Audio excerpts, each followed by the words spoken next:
Okay, so let's jump right in. Today, we're tackling something really central to where things are going with electric vehicles, and honestly, lots of other tech too, electric motors. And specifically, this big challenge, the reliance on rare earth elements. That's right. And we're drawing on this interesting piece from Italy, dmove.at, which really digs into how Italy's grappling with this. Exactly. So our mission here basically is to unpack why these rare earths are so vital for the electric motors we use now, especially the high performance ones.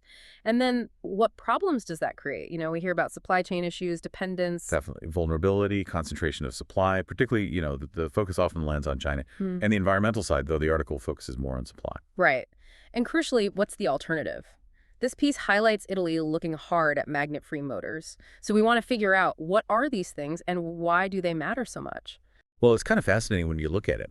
Many of the best, most compact electric motors today think EVs. Yeah. They absolutely depend on permanent magnets. Right. And those magnets, they often need quite a bit of rare earth stuff like neodymium, praseodymium. Because those elements give you incredible magnetic strength in a tiny package. Exactly. That's the key. It allows for those really powerful, efficient, small motors everyone wants. But like the article implies, that creates this major pinch point, extracting these things, processing them.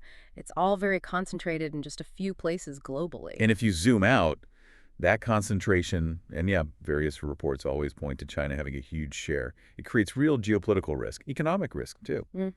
Any country betting big on electrification, which is, let's face it, most developed nations now, Okay. if your core tech needs these magnets, you're exposed. Supply shocks, price swings, you're vulnerable. And this dmove.it piece makes it clear Italy gets this. They see the strategic issue.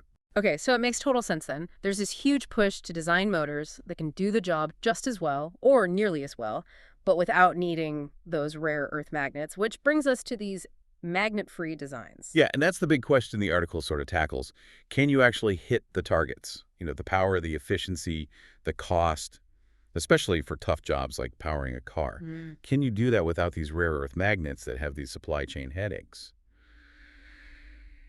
Italy seems to think yes, or at least that it's strategically vital to try. And they're not just talking theory, right? The No. article mentions specific types they're working on, things like switched reluctance motors, SRMs. SRMs, yeah, and also externally excited synchronous motors, or EESMs. Okay, so how do those work, roughly? No permanent magnets, so... Right, so with an SRM, you're basically using electromagnets in the stationary part to pull the rotor around step by step. You energize coils in sequence using this principle called reluctance. It attracts the iron rotor to specific positions. No permanent magnets needed at all. Okay, and the other one, ESM. With ESMs, you still have windings, coils of wire, on the rotor itself. But instead of being permanent magnets, you feed electrical current into those rotor windings to create the magnetic field when you need it. So you're generating the field electrically on demand rather than having it permanently there. Got it. So Italy's effort, based on what DMove it suggests, is really about pushing these technologies forward, getting them to the point where they can genuinely compete with, maybe even replace the permanent magnet motors in things like EVs. Exactly. It's a direct strategy. Less about just pure tech advancement, more about building resilience, shoring up their supply chains, maybe boosting domestic industry. Independence, really. It's like tackling the problem at the source, change the technology itself so you don't need the troublesome ingredient. Precisely. Diversify the tech foundation to cut reliance on those critical bottleneck materials.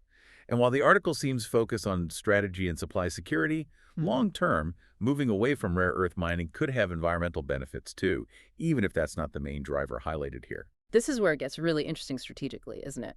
If Italy or anyone cracks a code on high-performance, scalable, magnet-free motors, it really shifts the balance, doesn't it? It reduces the leverage held by countries controlling the rare earth supply. Absolutely. It offers a path to electrification that's just inherently less vulnerable to outside pressures. It's a deliberate technological sidestep.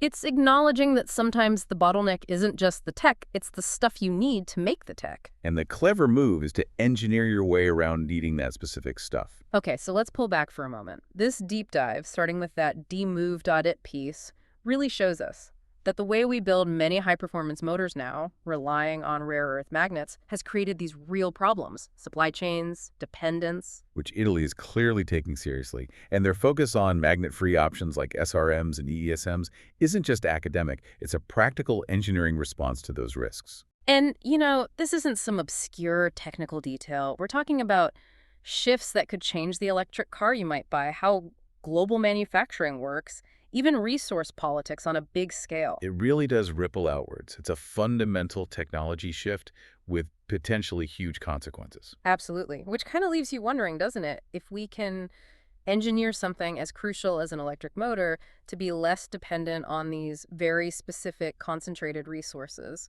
Where else could that kind of thinking apply? How else could we maybe reshape global supply chains and this constant competition for resources by designing around the bottlenecks? What other technologies are maybe just waiting for a similar kind of shift? Definitely something to think about.